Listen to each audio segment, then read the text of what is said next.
ยผลสำเร็จกองประชุมเปิดกว้างคบคณะบริหารงานศูนย์กลางสหพันธ์กรรมบาลลาวครั้งที่4สมัยที่7สบายดีท่านผู้ชมที่เคารพและหักแพงทุกๆท่านมาพบกันอีกเช่นเคยกับรายการเพื่อนกรรมกรซึ่งออกอากาศเป็นประจำทุกๆวันศุกร์เวลา9 โมงถึง9 โมง 30 นาทีทางโทรภาพลาวสตาร์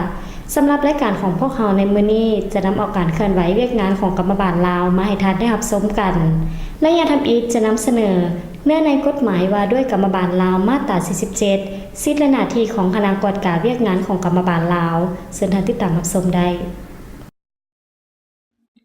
มาตรา 47 สิทธิและหน้าที่ของคณะกวดการเวียกงานของกรรมบาลลาวคณะกวดการเวียกงานของกรรมบาลลาวมีสิทธิและหน้าที่ดังนี้ 1. ค้นคว้าจัดตั้งผันขยายเวียกงานกวดกาเป็นแผนการแผนงานโครงการเวียกงานกวดกากรรมบาลขั้นของตน 2. กวดกาการปฏิบัติแนวทางนโยบายกฎหมายและการปฏิบัติสนธิสัญญาสากลที่พัวพันกับเวียกงานกรรมบาล 3. กวดกาการจัดตั้งและการเคลื่อนไหวเวียกงานรอบด้านของสหพันธ์กรรมบาลขั้นเดียวกันและขั้นลุ่มของตน 4. เสนอคณะประธานสหพันธ์กรรมบาลพิจารณาโจะหรือลบล้างการปฏิบัตินิติกรรมของสหพันธ์กรรมบาลขั้นลุ่มที่ขัดกับกฎหมายขัดกับมติคำสั่งของขั้นเทิง 5. ประสานสมทบกับคณะกวดกาพรรครัฐแนวล้าวสั่งชาติองค์การจัดตั้งมหาชนอื่นในขั้นเดียวกันเพื่อปฏิบัติหน้าที่เวียกงานตามขอบเขตความรับผิดชอบของตน 6. เสนอวิธีการและมาตรการแก้ไขผลของการกวดกาของตน 7. นำใช้สิทธิและปฏิบัติหน้าที่อื่นตามที่ได้กำหนดไว้ในกฎหมาย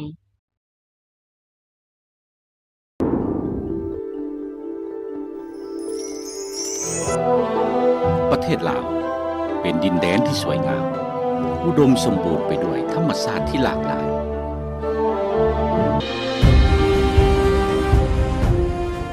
แขวงหลวงน้ำทาตั้งอยู่ทิศตะวันตกเฉียงเหนือเป็นแขวงที่เต็มไปด้วยวัฒนธรรมวิถีชีวิตฮีดของประเพณีอันจบงามของบรรดาเผ่าย่างป่าตั้งแคมป์นอนข้างคืนกลางป่าดงใกล้ชิดกับธรรมชาตินับเป็นประสบการณ์ที่ควรแก่การสัมผัสนอกนี้ยังมีแหล่งท่องเที่ยววัฒนธรรมหลายแห่งทั้งพระธาตุหลวงน้ำทาพระธาตุปูนปุกพระธาตุหลวงเสียงตึงธาตุศักดิ์สิทธิ์คู่บ้านคู่เมืองซึ่งชาวเมืองให้ความเชื่อถือศรัทธาเคารพบูชาและมีบุญประเพณีไหว้ธาตุในเดือน12 เพ็งของทุกๆปีรวมถึงแหล่งท่องเที่ยวทางด้านธรรมศาสตร์เป็นต้นน้ำตกตาดน้ำดีน้ำตกตาดผาเหนือพิเศษก็แม่นแหล่งเที่ยวธรรมศาสตร์ป่าสงวนน้ำห้าเนื้อที่กว้างกว่า 200,000 เฮกตาร์ซึ่งได้รับรางวัลสากลในฐานะป่าสงวนที่ก่อเกิดประโยชน์ทั้งในด้านการรักษาป่าและการจัดสรรแหล่งท่องเที่ยวแบบประชาชนมีส่วนร่วมและกลายเป็นมรดกแห่งอาเซียน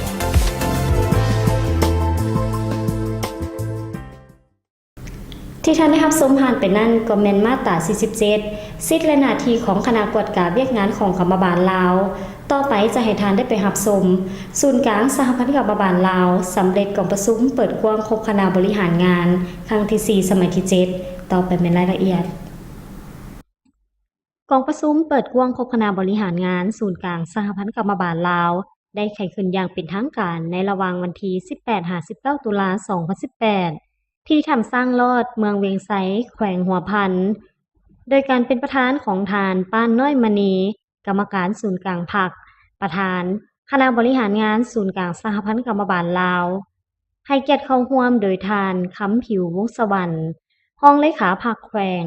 ประธานแนวล้าวสั่งชาติแขวงหัวพันมีทานรองประธานศูนย์กลางแนวล้าวสั่งชาติรองคณะกรรมาธิการบรรดาเผ่าสภาแห่งชาติศูนย์กลางเศร้าหนุ่มสหพันธ์นักรบเก่าแห่งชาติคณะบริหารงานศูนย์กลางสหพันธ์กรรมบาลลาวประธานรองประธานสหพันธ์กรรมบาลกระทรวงองค์การแขวงนครหลวงคณะกรมและแขกรับเชิญจากวิสาหกิจเข้าร่วม173สหายหญิง34สหายในกองประชุมได้รับฟังการผ่านบทสรุปตีราคาการจัดตั้งปฏิบัติพันขยายมติกองประชุมคบคณะบริหารงานศูนย์กลางสหพันธ์กรรมบาลลาวครั้งที่3สมัยที่7การจัดตั้งปฏิบัติมติกองประชุมใหญ่กลางสมัย และทิศทางแผนการเวียกงานจุดซุ่มในต่อหน้า 2018-2020 ผ่านการจัดตั้งปฏิบัติเวียกงานศึกษาอบรมการเมืองนำพาแนวคิด สามารถยั่งยืนได้ว่า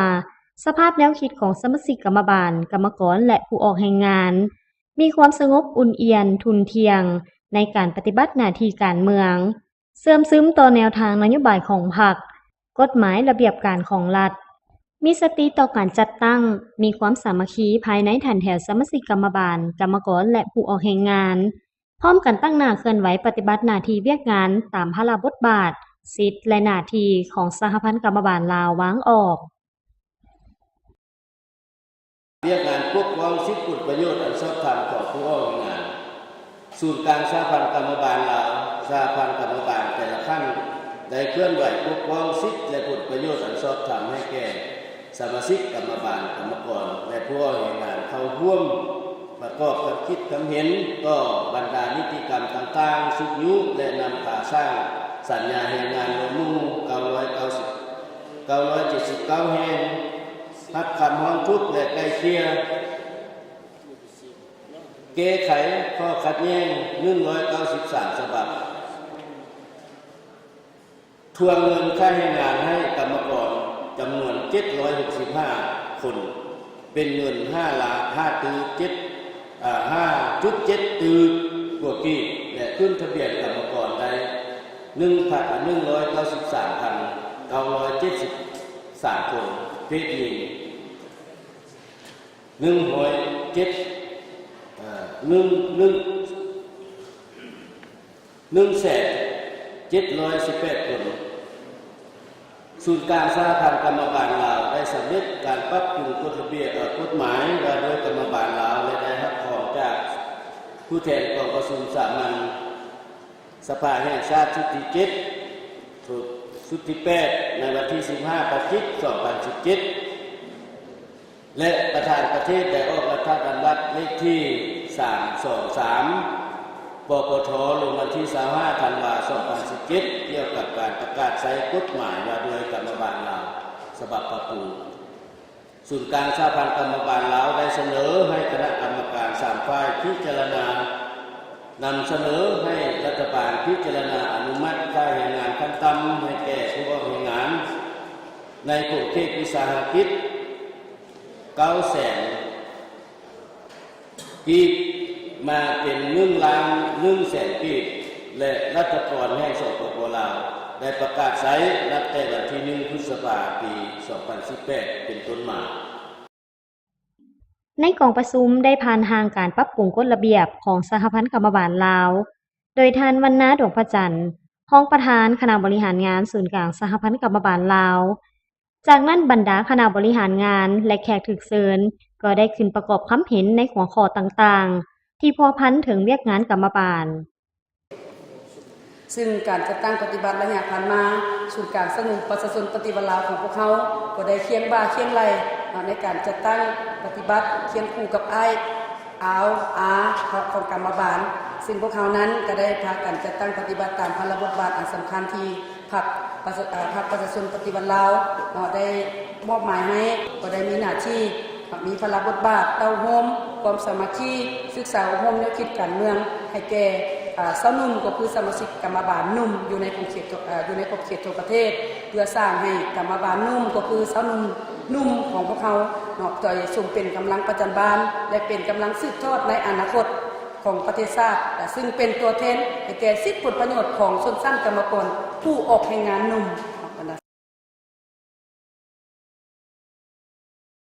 เวียกงานพัฒนาของกรรมบาลและสร้างความเข้มแข็งให้แก่กรรมบาลนครหลวงพวกข้าพเจ้ามีแต่แผนงาน13โครงการในปี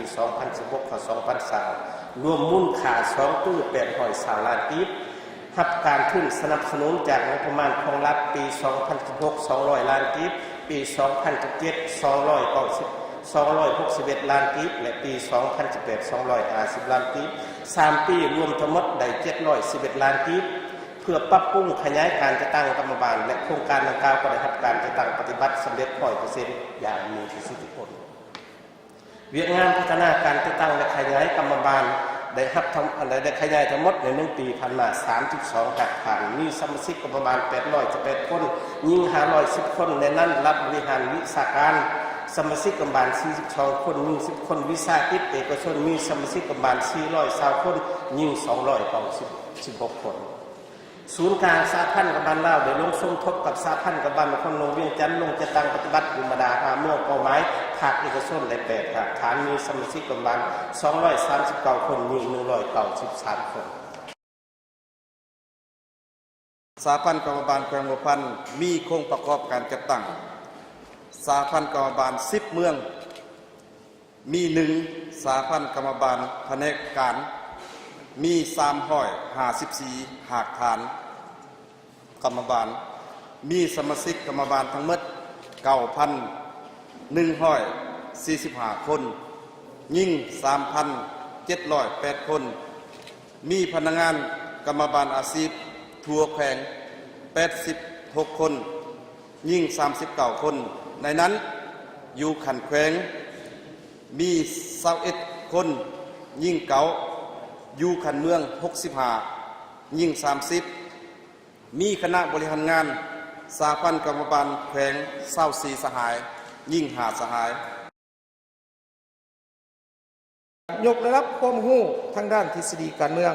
และวิชาเฉพาะของกรรมบาลผู้เทศเวียกงานกรรมบาลให้มีความรู้ความสามารถในการปฏิบัติตามพระราชบทบาทสิทธิและหน้าที่ที่การจะตั้งมอบหมายให้เพื่อตอบสนองกับสภาพเวียกงานในระยะใหม่นี้และสืบต่อญาติแยงเอาการชี้นำพาจากคณะพรรคเพื่ออำนวยความสะดวกพร้อมทั้งงบประมาณในการเคลื่อนไหวเวียกงานของสหพันธ์กรรมบาลในทั่วแขวงปรับปรุงแบบแผนวิธีเวียกการเคลื่อนไหวเวียกงานกรรมบาล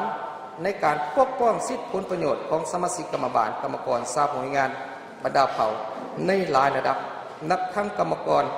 ในระบบและกรรมกรนอกระบบในทั่วแขวง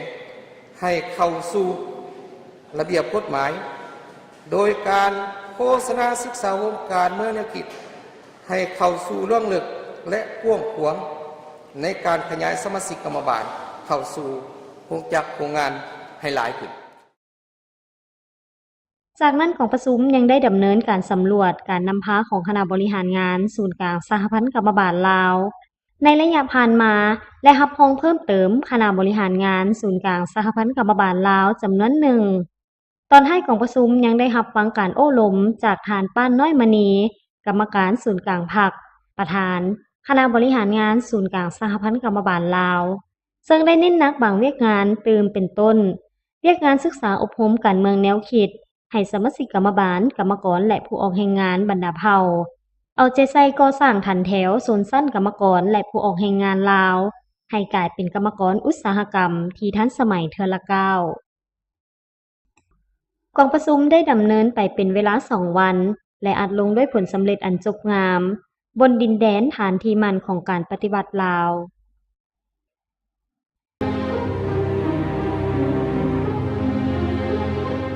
ความจำเป็นในการใส่เครื่องป้องกันแรงงาน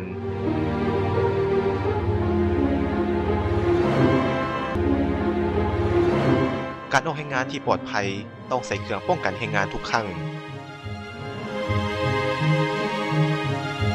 การออกแรงงานที่บ่ใส่เครื่องป้องกันแรงงานอาจก่อให้เกิดอุบัติเหตุและพยาธิอาชีพตามมาด้วยความห่วงใยจากศูนย์กลางสหพันธ์กรรมบาลลาวศูนย์กลางสหพันธ์กรรมบาลลาวมีเบอร์สายด่วนให้คำปรึกษาทางด้านแรงงานให้แก่กรรมกรผู้ออกแรงงานและผู้ใช้แรงงานโดยบ่เสียค่าผ่านโทรศัพท์หมายเลข1512ท่านสามารถปรึกษาและสอบถามข้อมูลเพิ่มเติมได้ในวันจันทร์หาวันศุกร์หรือจะเข้ามาห้องการศูนย์กลางสหพันธ์กรรมบาลลาวสหพันธ์กรรมบาลแขวงสหพันธ์กรรมบาลเมืองในวันและเวลาราชการที่ท่านได้รับชมผ่านไปนั่นก็เป็นข่าวการเคลื่อนไหวเวียกงานของสหพันธ์กรรมบาลลาวจำนวนหนึ่งต่อไปจะให้ท่านได้ไปพักบนซืนกับเสียงเพลงและรับชมสิ่งดีๆจากรายการกันก่อน ระยะต่อไปจะให้ทานได้ไปรับชมกองประชุมปรึกษาหารือการปกป้องและสร้างความเข้มแข็งให้แก่แม่หญิงที่เฮ็ดเวียกอยู่ในนครหลวงเวียงจันทน์เชิญติดตามรับชม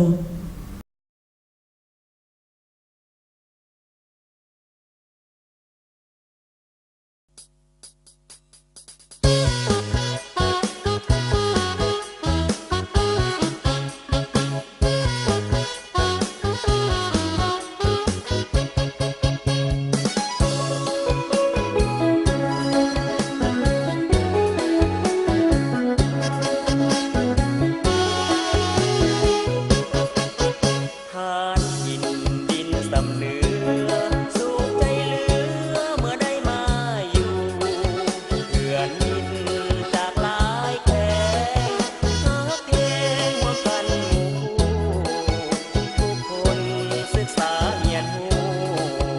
น้ำใจแข็งแกร่งทนสู้นักเบาอยู่เพื่อศาสตร์ลาว ตอนสงครามเป็นพวกน้ำห้วยน้องคองอ่าวพายพลและผูเตพอเคลูกลมหอยตาวตัดรวมสีวิไลเดินก้า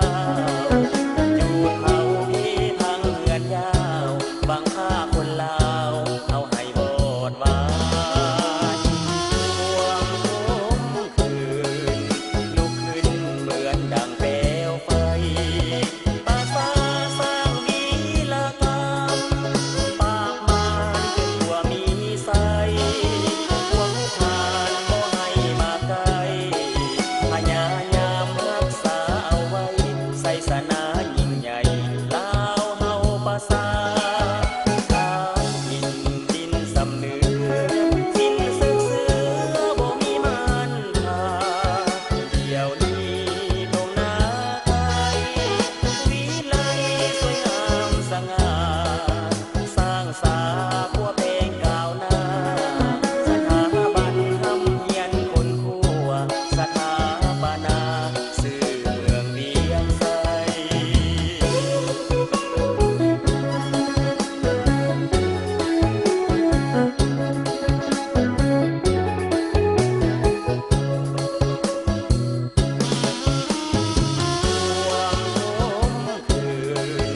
ลุกขึ้นเหมือนดังเปลวไฟปาสาสร้างวีรกรรมปากมารจนตัวมีไสหวงทานบ่ให้มาไกลพยายามรักษาเอาไว้ใส่สนายิ่งใหญ่ลาวเฮาปาสา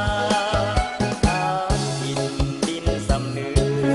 สิ้นเสือบ่มีมันทา เดี๋ยวนี้ตรงนาไกลวิไลสวยงามสง่าสร้างสาพัวเพลงก้าวหน้าสถาบันทำเฮียนคนคั่วสถาปนา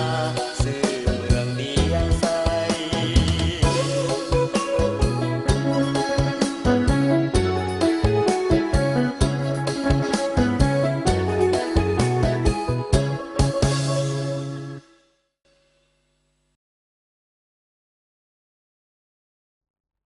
เพื่อสืบต่อแผนการร่วมมือโครงการระยะ2ระหว่างศูนย์กลางสหพันธกรรมบาลลาวและองค์การแคนานาชาติประจำลาวสหพันธกรรมบาลเมืองจันทบุรีได้จัดกองประชุมประจำไตรมาสโครงการปกป้องและสร้างความเข้มแข็งให้แก่แม่หญิงที่เฮ็ดเวียกอยู่ในนครหลวงเวียงจันทน์ขึ้นในวันที่23ตุลา2018เป็นเกียรติเข้าร่วมของท่านนางจงจิตวงศ์สากรรมการคณะบริหารงานศูนย์กลางสหพันธกรรมบาลลาว หัวหน้ากรมโฆษณาอบรมมีทานคำพิทูลจันทกูลรองเจ้าเมืองจันทบุรีทานเวียงประสิทธิ์ทิพย์พสุดาตั้งหน้าองค์การแคนานาชาติประจำลาว มีตั้งหน้าสหพันธกรรมบาลนครหลวงสหพันธกรรมบาลหาเมืองเป้าหมายคือ เมืองจันทบุรี เมืองศรีโคตบอง เมืองศรีสัตนาค เมืองนาไซทอง เมืองไซธานี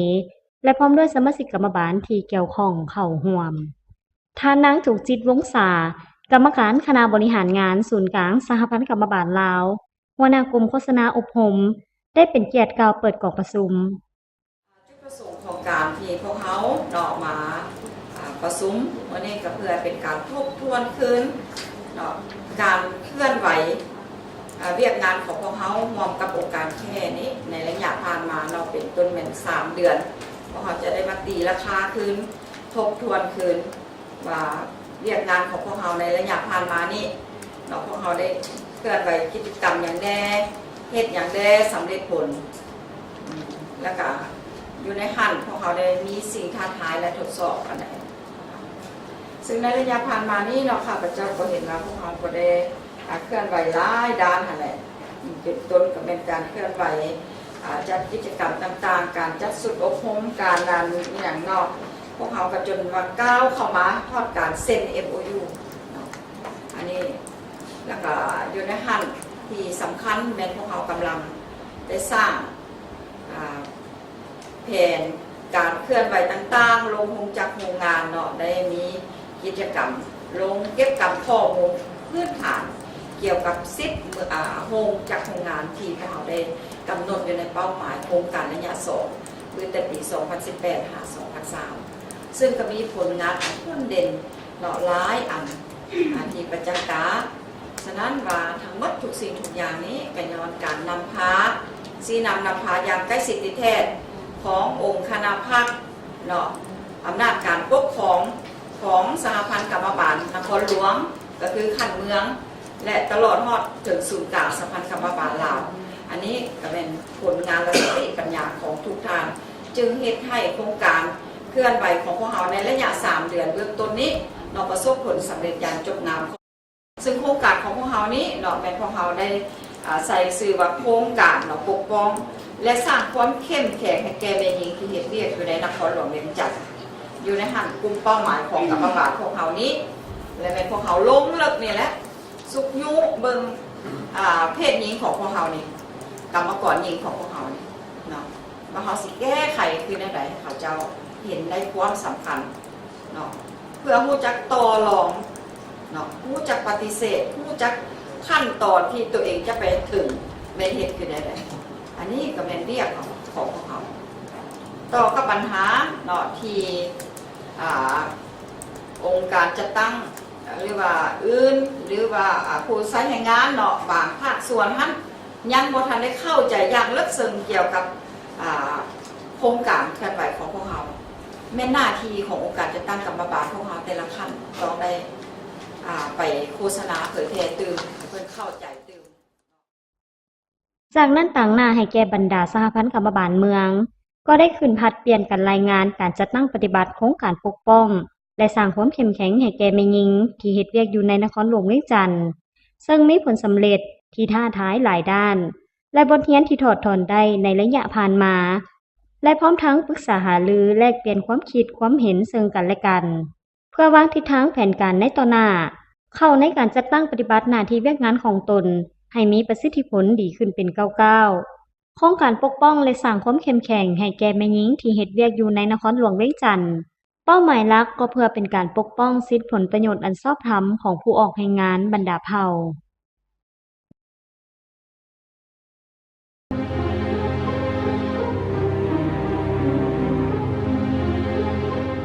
ความจำเป็นในการใส่เครื่องป้องกันแรงงาน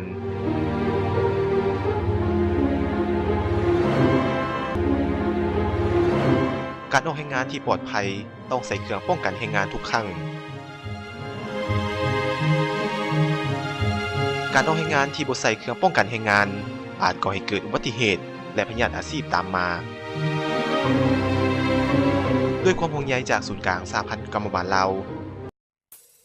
ศูนย์กลางสหพันธ์กรรมบาลลาวมีเบอร์สายด่วนให้คำปรึกษาทางด้านแรงงานให้แก่กรรมกรผู้ออกแรงงานและผู้ใช้แรงงานโดยบ่เสียค่าผ่านโทรศัพท์หมายเลข1512ท่านสามารถปรึกษาและสอบถามข้อมูลเพิ่มเติมได้ในวันจันทร์หาวันศุกร์หรือจะเข้ามาห้องการศูนย์กลางสหพันธ์กรรมบาลลาวสหพันธ์กรรมบาลแขวงสหพันธ์กรรมบาลเมืองในวันและเวลาราชการ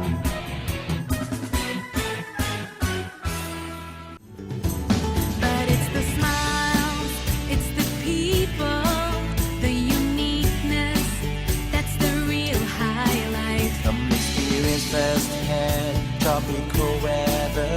see the unspoiled land, the beauty of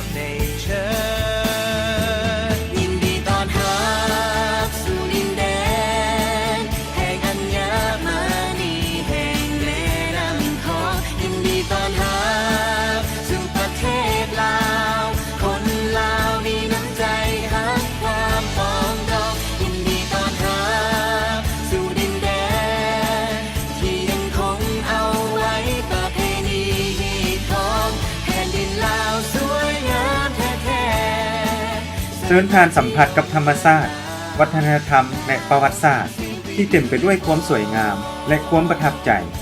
สมกับคำเล่าลือของแขกต่างดาวข้าวต่างแดนที่ย่องยอว่าประเทศลาวสวยงามและมีเสน่ห์ยินดีต้อนรับสู่ปีท่องเที่ยวลาว 2018 อย่างสุดใจ Warmly welcome to visit Laos Year 2018. ท่านผู้ชมมาฮอดนี้เวลารายการของพวกเขาก็ได้หมดลงแล้วก่อนจากกันขออวยพรมายังพนักงานสมาชิกกรรมบาลกรรมกรและผู้ออกแรงงานจงมีสุขภาพแข็งแรงประสบผลสำเร็จในหน้าที่เวียกงานมีความสุขในชีวิตส่วนตัวและครอบครัวพบกันใหม่ในวันศุกร์หน้า